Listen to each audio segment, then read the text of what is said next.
It's a good thing. Yeah. Attention to detail. Yeah. That's just too much detail, really. Yeah. So, like we said, our guests today are from Topp Performance. Jesse, you've just opened a new studio, right? Yeah, we have. So we were catering a lot to the personal training community and trying to make people feel better through fitness.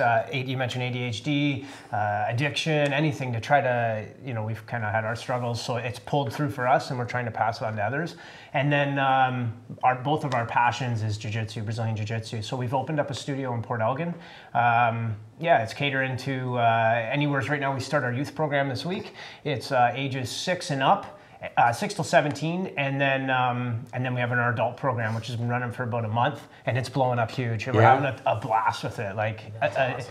It's in my blood. It makes me kind of, both of us really. We love to teach. We love to teach. So it's been going good. And yes, we're running that out of the Port Elgin location. I get a little nervous about as a grown-ass adult going in and starting jiu-jitsu lessons. What could you expect as a guy that has never done any martial arts or anything? Where would you start? Just walking through the door, like you said, is probably the hardest part, because it kind of has that persona, like if you see the UFC and it's like that barbaric beating each other up. Yeah. It's actually the complete opposite. A lot of it depends on how the club or how the instructors run it too, right? If you're catering to people that just like to beat each other up, then that's what you're going to walk into. We cater to people like us who are like kind of chill. Let's just feel good about ourselves. We're in our 20s, 30s, 40s, 50s, 60s. Kind of want to feel like I'm a little younger, slow down the aging process, so we kind of bring that in. Both of us kind of live a pretty spiritual kind of life, so we bring that aspect into it. So to answer your question, to coming through it is at least for our club, if you come into when you come into the door, we really try to make it a positive experience. Mm-hmm. Yeah, that's awesome. So I'm kind of curious how you both discovered Brazilian Jiu-Jitsu. Sarah, for you, what was the moment where you're like, this is really, actually let's just go right back to square one, fighting in general. Just learning how to be a combatant. Yeah. Because that to me is terrifying. Yeah. So I'm a baby. When I met Jesse, he was already pretty deep into it, and he had actually taken me back to his hometown where he first started training, and that was my first experience with it. And I was training with his first sensei, and it was frustrating. I'll tell you that for sure. It was almost like I didn't want anything to do with it. I was mad. I was like, why can't I get this? It was hard. And it was almost like that became an addiction. I wanted more. I wanted to learn more. I wanted to develop more, and I became hooked instantly. Yeah. I feel like that parallels so well with this experience of learning an instrument. Yeah, totally. That's exactly what it is. Super. Yeah, I could see that being very much in common. Well, because you butt out your head up against a problem. You're like, wait, other people can do this. I must be able to do this, and then you just sit there and you work away at it. And then the feeling when you get it, what's that feel like? When you finally work, because there's no way around it. It's not like you can go pay somebody. You can buy privates in jiu-jitsu or in music to help maybe speed up the progress, but you can't pay somebody, or you can't do anything but hard work, determination, perseverance to get to the end result you want. So when you get that result, that to me is that's the part that gets me going. Yeah. Well, and the first time someone says to you, how do you know how to do that? I could never do that in a million years, and you're kind of on the other side of the fence all of a sudden. Whoa. Yeah, exactly, right? I used to be that person. Yeah. Well, they say all that self-help stuff that I read, it always just says progress equals happiness. That's the thing that makes you happy. So as long as you're tackling and learning new stuff, Yeah, I totally agree with that. Yeah, it's just a matter of continuing to go back and getting more information. And I'll never forget the first time it actually clicked and I remembered a technique or a move. And it was just from there. It was just, like I said, I just wanted more information. And it must be one of those things where there is always more to learn. Like in music, and sometimes you get people in, it's like, whoa, wait, when will I know how to play guitar? It's like, you never really know fully. Totally. Once you get country down, then you can learn jazz or blues or whatever. And if you think about it in life, there's not a lot of things that don't have an ending. There's always an ending at some point, whether it's a sport or what it is, physical capabilities, mental capabilities. There's usually an end. Your career in music or martial arts, there's no end. You can just branch off to other end. So how does it like? Is there belts in? Yeah. Yeah. So you start out like every different martial arts have different belt systems. So the one that we teach or the one that we're involved with is the Brazilian style jiu-jitsu. So you start as a white belt. That's a basic beginner, and then you would progress up to a blue belt. It can be anywhere from 2 years to 4 years, somewhere in there, depending on how fast you progress. So white to blue, blue to purple. Purple's really where you start to find your own and get kind of like bring your own art into it, where you know, if you're allowed to like express your creativity in your club, then that's where you can kind of make things your own and have some fun with it.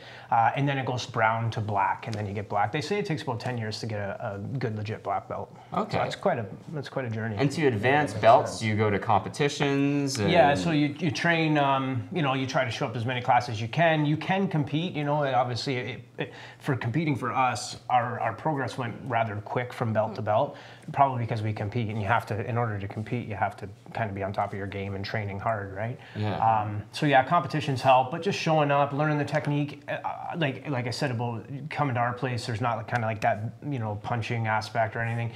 We try to like promote like just being a good person, right? Like if you're showing up and you're helping other people, you're being positive, you're an absolute killer on the mat, you know your techniques, you work hard. To me, that's what helps keep the progression going. If you're showing up and not doing the stuff off the mats, then that's kind of like counterproductive. Now, you're both such warm and welcoming people. Like the moment I met both of you, you're both just so immediately welcoming. How do you combat the fact that people probably, when they hear like, oh, Brazilian Jiu-Jitsu, oh, this guy probably a bruiser. Yeah. She's probably going to want to put me in a headlock. We get that all the time, actually.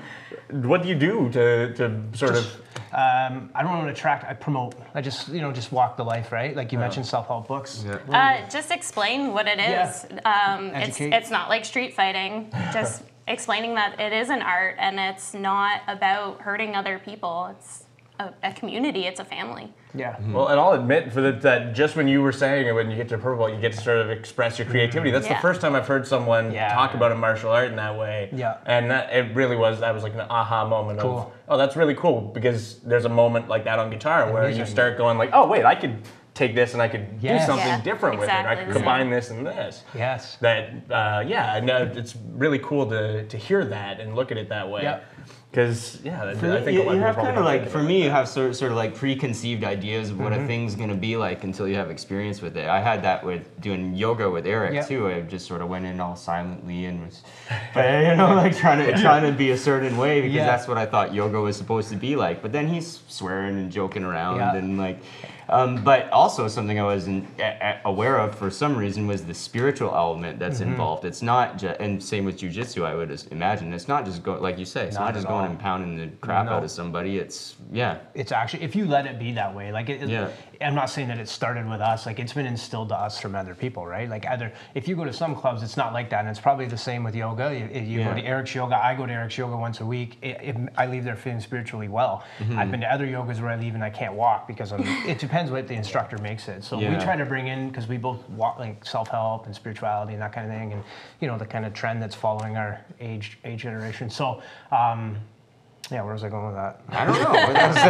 Well, I think it's nice to hear someone who's in the martial arts, maybe, because I think a lot of people probably don't think about this, but like yoga is like it's not some trendy thing. It really is it's a cool way to like. If you do one thing like Brazilian Jiu-Jitsu, it doesn't mean you don't also enjoy yoga and doing all these other things. It's not like, they're not clubs, right? Like it's not, you can't just pick one and just decide this is what I do. I think, because when people think of fitness, they think like, I buy this tape and I do that for the rest of my life.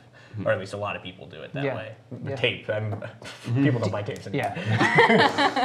So then we also have a Muay Thai program.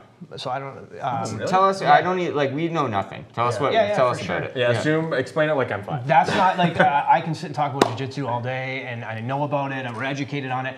I'll be honest with you, the Muay Thai kickboxing isn't my thing. We have Rory Ingram. He's from Kincardine. Rory comes in and teaches it. He's an amazing teacher. He walks kind of the same life that we just talked about, passes it on to others. His classes are always full. He's gone and trained in Thailand, so he kind of brings some of those techniques in and just their style of training. And it's on Monday nights. We're hoping to expand it to 2 nights a week, but for right now, it's on Monday nights at 7. So that's a real good program as well. Right on. That's really cool. Now, and how do you, when you start bringing in programs like that, how do you, like, do you know a lot of people locally who are into different martial arts? Do you sort of, like, how do you meet people in other martial arts? Is there a dating site? Yeah, right? Yeah, the Tinder of martial arts. Yeah. Swipe right or left if you like it.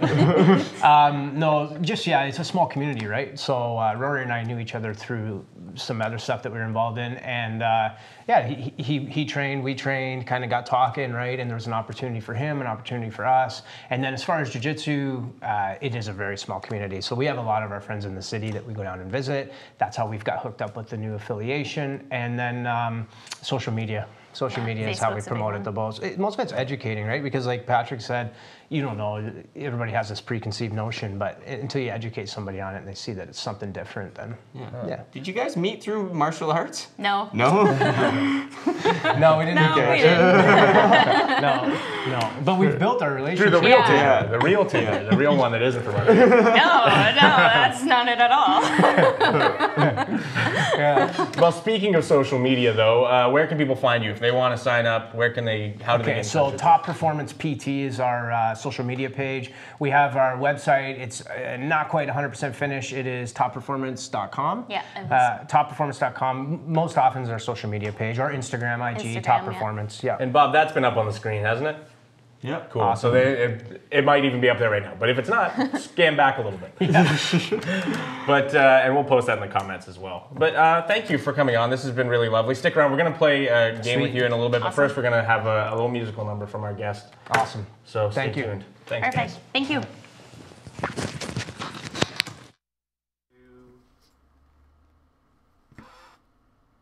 Hey, it's Bob. I'm here with my partner Jem to talk about our web design and internet marketing services.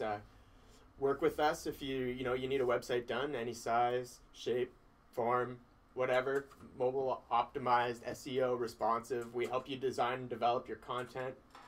We can help you create a social media and advertising plan. And Dylan, what are you doing over there? You're looking at cat gifts. No, I'm not. I'm looking at cat. All right. Well, go to gemweb.com and contact us for more information. Thanks. He's a cute little kitty.